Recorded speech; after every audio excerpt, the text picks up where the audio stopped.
Have you ever wondered why some people seem to effortlessly build wealth while others struggle, no matter how hard they work? It's not just about how much money you make. It's about avoiding the financial traps that quietly bleed you dry year after year. And here's the thing, most people don't even realize they're falling into these traps. Let me share something I've learned over the years. It's a little like trying to fill a leaky bucket. You can pour in all the money you want, but if the holes are big enough, you'll always end up empty. And some of those holes are surprisingly common. The new car trap. Picture this. You've just driven off the dealership lot in a brand new, shiny car. That fresh car smell is intoxicating, isn't it? But here's the kicker. By the time you've reached your driveway, the car has already lost about 15% of its value. It's like tossing a few $1,000s out the window before you even park. I remember talking to a young guy named Steve. He just bought a 40-0 car with financing, feeling on top of the world. But he didn't realize that in 5 years, that car would be worth less than half of what he paid. Worse still, he was paying interest on the full price, driving the actual cost up to nearly 50-0. Wealthy folks, they know better. Warren Buffett himself drove a used Cadillac for years. Why? Because he understood that true wealth isn't about looking rich, it's about making smart decisions. They often buy cars that are a couple of years old with low mileage. A used Toyota Camry or Honda Accord can give you just about everything a new model offers without the steep price tag. Now, imagine if instead of buying a new car, Steve had put that 40-0 into an S&P 500 index fund. Over 20 years, that investment could have grown to over 186-0. That's real wealth. That's the kind of decision that sets you on the path to financial freedom. The timeshare trap. Have you ever been tempted by those glossy brochures promising you a lifetime of vacations in paradise? That's how they get you. And trust me, it's one of the worst investments you can make. I met a man named Robert from Miami. He paid 30-0 for a timeshare in Florida. Seemed like a great idea, at first a piece of paradise to call his own. But what they didn't emphasize was the annual maintenance fees. They started at $800 and quickly ballooned to over $2,000 per year. And here's the kicker. It didn't matter whether Robert used the timeshare or not. He paid either way. 5 years later, Robert tried to sell his timeshare for half the price he paid. No offers, not one. The market was flooded with desperate owners just like him, willing to sell for pennies on the dollar. Some were even paying companies to take their contracts away. Meanwhile, smart investors are out there booking Airbnb stays or using platforms like VRBO. They travel when they want, where they want, without a hefty contract dragging them down. The best part? No ongoing financial commitment. Before you sign on that dotted line for a timeshare, ask yourself, are you buying freedom or locking yourself into a commitment that will cost you for years to come? If you've ever owned a timeshare or considered it, type yes in the comments. I'd love to hear your story. The high-cost lifestyle trap. Here's a simple truth. If you spend your life chasing shiny things, you'll never be free. That's why the rich focus on acquiring assets that grow in value rather than items that constantly shrink it. The people who build true wealth understand that the game isn't about looking rich. It's about creating a foundation that keeps growing, no matter what. They buy used cars instead of new ones, avoid timeshares like the plague, and focus their money where it matters in assets that appreciate over time. And here's what I want you to do. Look at your expenses. Are you paying for something that's slowly draining your wealth without giving you real value? Is it a car, a timeshare, or maybe something else? Drop a 1 in the comments if you're ready to spot those leaks and start fixing them today. The journey to wealth isn't complicated. It's about making better choices, one by one. The great news is, you can start right now. Are you ready to move on to the next part of this journey? Let's do it. Now, let me ask you something. Have you ever found yourself reaching for something just because it seemed like everyone else had it? A fancy watch, a designer bag, the latest iPhone? It's okay. We've all been there. The truth is, society trains us to crave these status symbols. But here's the catch. Most of them are wealth killers in disguise. Let me tell you about Sarah. Sarah worked hard, earned a decent salary, and loved the idea of looking successful. She'd save up for months just to buy a 2.0 designer handbag or the latest luxury brand watch. Every time she made a purchase, she felt a rush of excitement like she was climbing that ladder of success. But here's what Sarah didn't see. Those purchases were doing nothing to help her build real wealth. They were just symbols expensive, symbols off an illusion. By the time Sarah hit her mid-30s, she had racked up thousands of dollars in credit card debt, mostly from buying things to impress people who really didn't care. Meanwhile, the truly wealthy, they weren't worried about looking rich. They were focused on becoming rich. Warren Buffett, for instance, is known for living modestly, no fancy clothes, no extravagant purchases, just a deep understanding of where real wealth comes from. Mark Zuckerberg, worth billions, is famous for wearing the same gray t-shirt almost every day.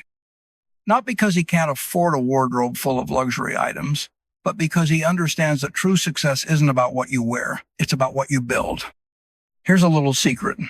That 500 pair of shoes you've been eyeing, it doesn't just cost you 500.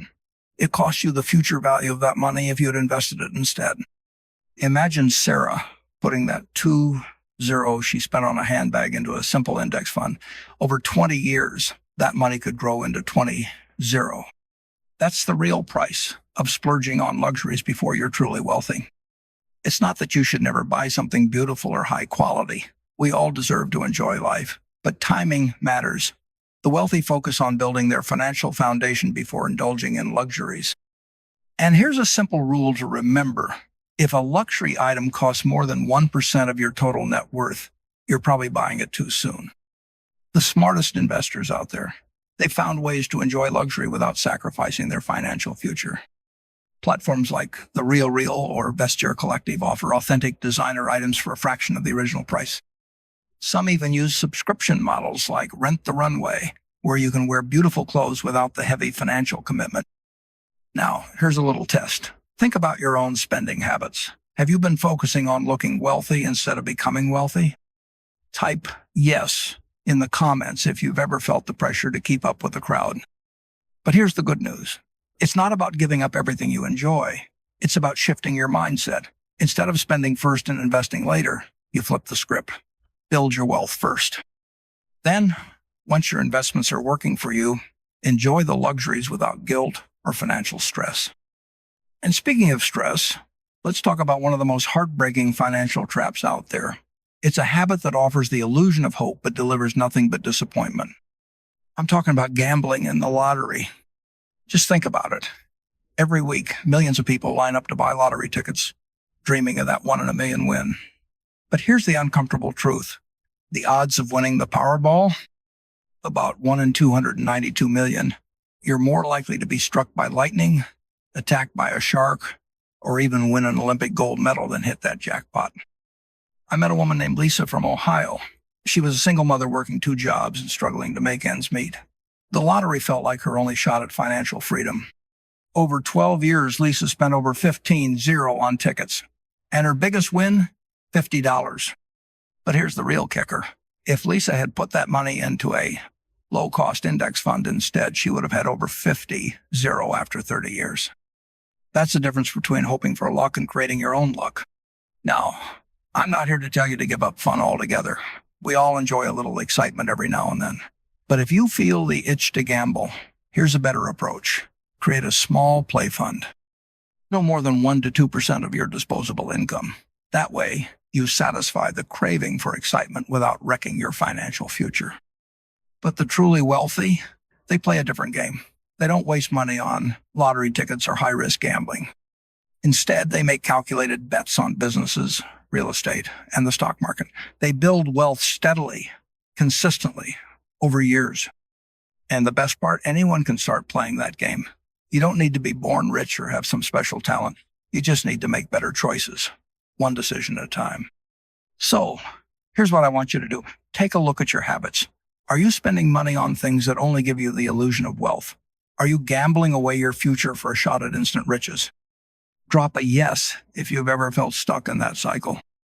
And if you're ready to break free from those traps and start building real wealth, keep watching, because the next wealth killer on our list is probably hiding in your wallet right now.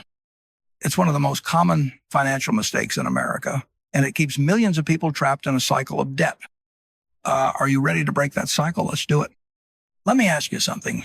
Have you ever looked at your credit card statement and felt a sinking feeling in your stomach? Maybe you've been making payments for years, but the balance just doesn't seem to budge. You're not alone. And the reason why so many people feel trapped, credit card debt, it's like quicksand.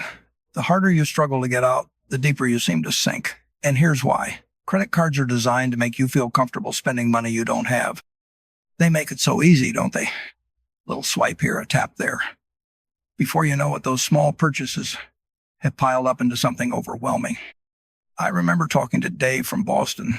He was a hardworking guy, making decent money, but he had racked up 7-0 in credit card debt. It all started innocently enough, a new TV, some furniture, a few nights out with friends. But here's the thing about credit card debt. It grows faster than you can imagine. Dave was making the minimum payments each month, thinking he was doing the right thing. But with an interest rate of 20%, that debt was like a runaway train. By the time he'd paid off the 7-0, he had shelled out over 16-0, more than double the original amount. It's not his fault. Credit card companies make billions from this exact strategy. They know that if you pay just the minimum, you're stuck. And that's exactly what they want. But here's the good news. You don't have to stay trapped. The wealthy figured this out a long time ago. They don't use credit cards to borrow money. They use them as tools.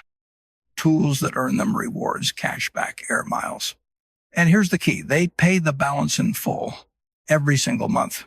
No interest, no fees.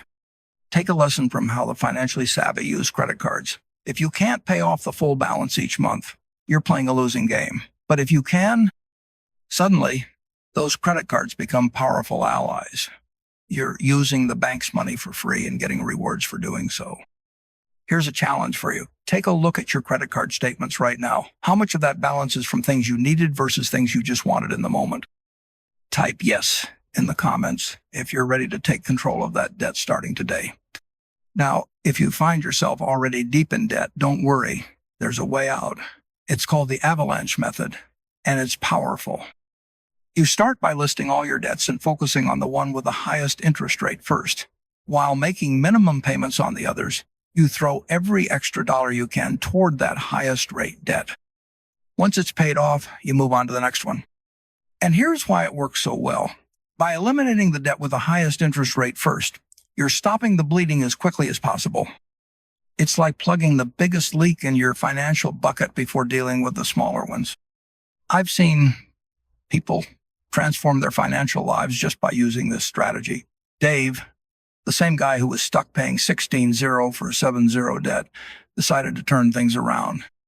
He used the avalanche method and paid off his debts years ahead of schedule. The relief he felt, it was like a weight lifting off his shoulders. And here's the best part, once you're free from debt, all that money you were throwing at interest payments can start working for you instead. Now, let's talk about another debt trap that's just as dangerous. It's something millions of Americans are struggling with right now. Expensive college degrees. You've probably heard the advice before. Go to college, get a good job. It's been repeated for generations. But here's the problem. College has become outrageously expensive. And not all degrees are created equal. I spoke with Jennifer, a young woman who followed the traditional path. She went to a respected university, graduated with a degree in visual arts, and walked out with 60-0 in debt. Her first job paid just 32-0 a year. The math didn't add up. Jennifer was barely able to cover her living expenses, let alone chip away at her student loans. After 5 years, she still owed more than she had borrowed. Here's what the wealthy understand. Before committing to any degree, they ask themselves a simple question: will this investment pay off? And if the answer is no, they find a better path. The smart ones look at alternative ways to build their skills. Online platforms like Coursera, edX, and LinkedIn Learning offer high-quality education for a fraction of the cost of a traditional degree. Community colleges provide the same general education classes for a much lower price. And here's something else. Certain industries are booming with opportunities that don't require a 4-year degree. Tech fields like data analysis, cybersecurity, and web development offer high-paying jobs with training programs that cost a fraction of traditional college tuition. Jennifer eventually realized this. She pivoted, completed a short certification course in digital marketing, and doubled her income within a year. The best part? That course cost her less than 30. The truth is, education is important, but overpaying for it is like buying a new car. It loses value the moment you walk out the door if you're not careful. Now, I want you to ask yourself, are you paying for an education that isn't giving you the return you deserve? If you've ever questioned whether your degree was worth it, drop a yes in the comments. You see, real wealth is built through smart decisions. Decisions about debt, education, and most importantly, how you invest your money. And the good news? You're here. You're learning, and that's the first step toward turning your financial situation around. But we're not done yet, because there's another trap out there, a trap that's masked as luxury and enjoyment, but is actually a slow drain on your financial future. And you'll be shocked to learn how many people fall for it every single year. Stick with me, because the next part of this journey is going to open your eyes to another common wealth killer that most people never see coming. All right, let me ask you something. Have you ever dreamed of owning something luxurious, a boat, a vacation home, or maybe just the newest, shiniest gadget on the market? It's okay. We all have. There's nothing wrong with enjoying nice things. But here's the question that separates those who build wealth from those who stay stuck. Are you owning these luxuries, or are they owning you? I'll never forget the story of Mike from Tampa. Mike was a successful guy. He'd worked his way up in his company, saved some money, and decided to reward himself with his dream boat. It was sleek, beautiful, and carried the promise of endless weekends on the water. So he went ahead and spent $65,000 on it. Here's what Mike didn't realize. That boat wasn't just a one-time expense. It was a financial black hole. Insurance, storage fees, maintenance, repairs, fuel, it all added up fast. By the end of the first year, he'd spent an extra $10,000 just keeping the boat in good condition. And here's the kicker. Mike only managed to take his boat out on the water 8 days that entire year. 8 days.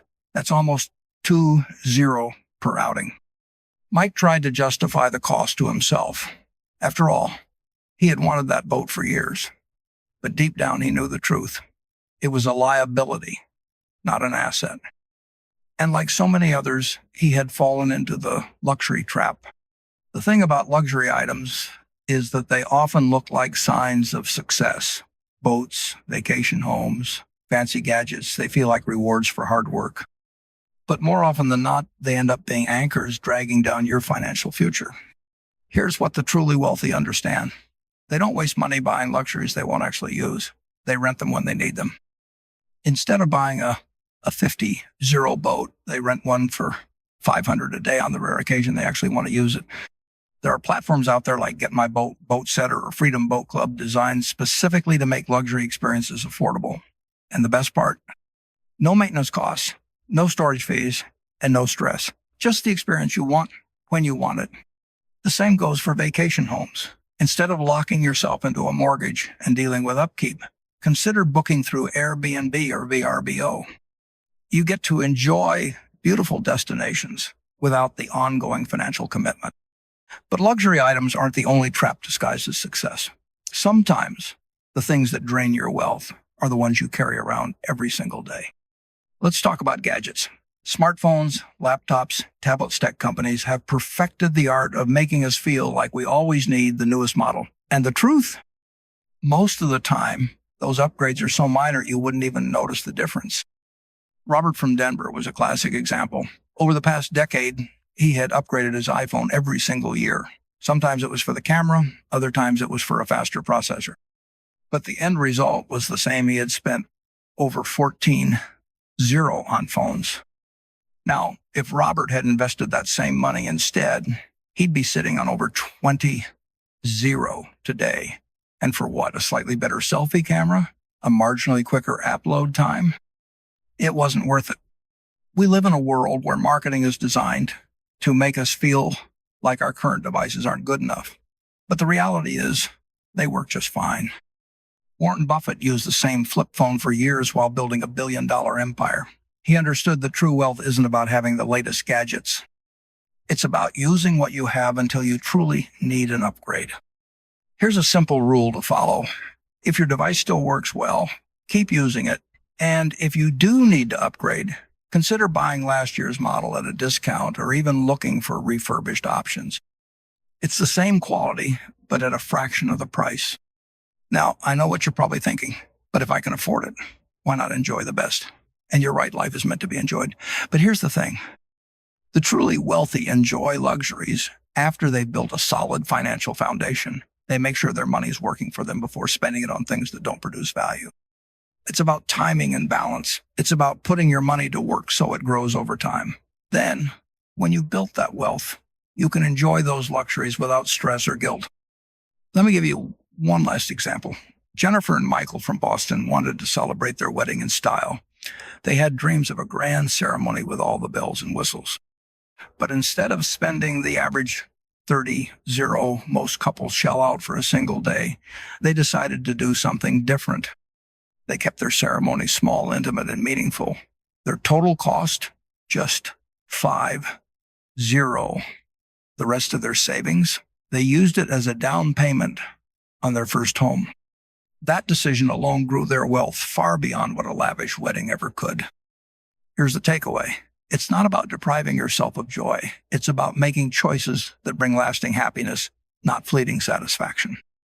And when you approach wealth building from that mindset, everything changes. I want you to take a look at your life right now. Are there luxury items you're holding on to that are quietly draining your wealth? It could be a vacation home you hardly visit, a boat you rarely use, or even the constant urge to upgrade your gadgets. If you've ever bought something you regretted later, drop a yes in the comments. It's okay. The important thing is learning from it and moving forward. Because here's the truth. Building wealth isn't about being perfect. It's about making better decisions one at a time. And you're already on the right path by choosing to learn and grow. But we're not done yet. Because there's one last wealth killer that catches almost everyone off guard. It's something that feels like an investment, but often turns out to be a terrible deal. Stick with me, because this final trap might be the most deceptive of them all. And knowing how to avoid it could save you thousands, if not hundreds of thousands of dollars over your lifetime. Ready to finish strong? Let's go. All right, you've made it this far. You've learned about the traps of overspending on luxuries, chasing status symbols, and getting buried under debt. But here's the final piece of the puzzle, and it's one that trips up even the smartest, most careful people. It's a trap that's often sold as a brilliant investment, but rarely delivers on its promises. I'm talking about whole life insurance. You see, when most people hear insurance, they think they're doing something smart, protecting their family, preparing for the future. And that's absolutely true. Having insurance is essential. But here's the problem. Whole life insurance is often marketed as a magic combo of investment and protection. The idea sounds great on the surface. But when you dig deeper, it's like mixing oil and water. And the wealthy figured this out a long time ago. They don't fall for this trap. Instead, they use insurance for one purpose: protection. And they invest their money separately to build real wealth. Let me share a story with you. James from Ohio was a hardworking guy who wanted to do the right thing. His insurance agent convinced him to buy a whole life insurance policy. It sounded perfect, a bit of protection and an investment all in one. So he signed on the dotted line and started paying $40 a year for $500 in coverage. Now, here's what the agent didn't tell him. During the first few years, almost all of that $40 went to fees and commissions. James was shocked to learn that after paying $40 over a decade, his policy had only accumulated $30 in cash value. He had actually lost money. It felt like a betrayal.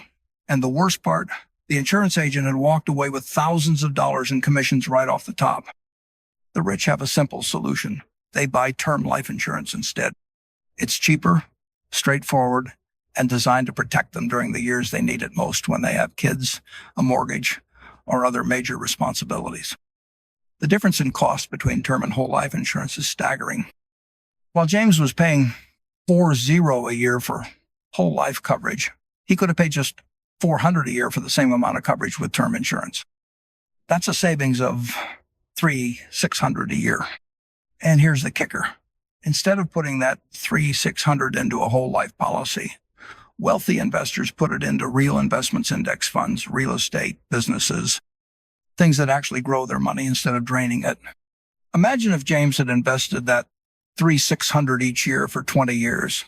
With an average 8% annual return, he'd have over 180 zero. That's real money. That's wealth. And the only thing he had to do differently was avoid a bad investment. Now, if you've already bought whole life insurance, don't panic. There are ways to get out without losing everything. Some people do a partial surrender, taking out cash without closing the policy. Others use a 1035 exchange to transfer the value into an annuity or a more efficient policy. And if you're truly stuck, a fee-only financial planner can help you navigate the best options. But here's what I want you to take away from this. The rich don't combine investing and insurance. They keep it simple. Insurance for protection, investments for growth. And that simple principle has saved them, quite literally, millions of dollars. Here's a little test. If you have life insurance, do you know exactly how it works? Do you know what fees you're paying and how much you're actually making on the investment side? If you're not sure, drop a yes in the comments. It's okay. This is your moment to start figuring it out. Now, we've covered a lot of ground. From bad purchases like new cars and timeshares to credit card debt, useless degrees, luxury items, and false investments. And maybe you're feeling a little overwhelmed right now. That's perfectly fine. The important thing is you're here and you're ready to make better choices. But before I wrap this up, I want to leave you with something powerful, because understanding what not to do is only half the battle. The real magic happens when you start making the right moves. You see, the wealthy aren't special. They just play the game differently. Instead of letting their money drain away through leaks, they build systems that keep their wealth growing steadily over time. Here's how they do it. They focus on assets that appreciate, things like index funds, real estate, and businesses that produce income. They avoid unnecessary debt. If they do borrow, it's usually to buy something that will make them more money, like real estate or investments. They control their spending. Luxury items are a reward for wealth, not the pathway to it. They protect their wealth with simple, efficient insurance. They buy term insurance and invest the difference.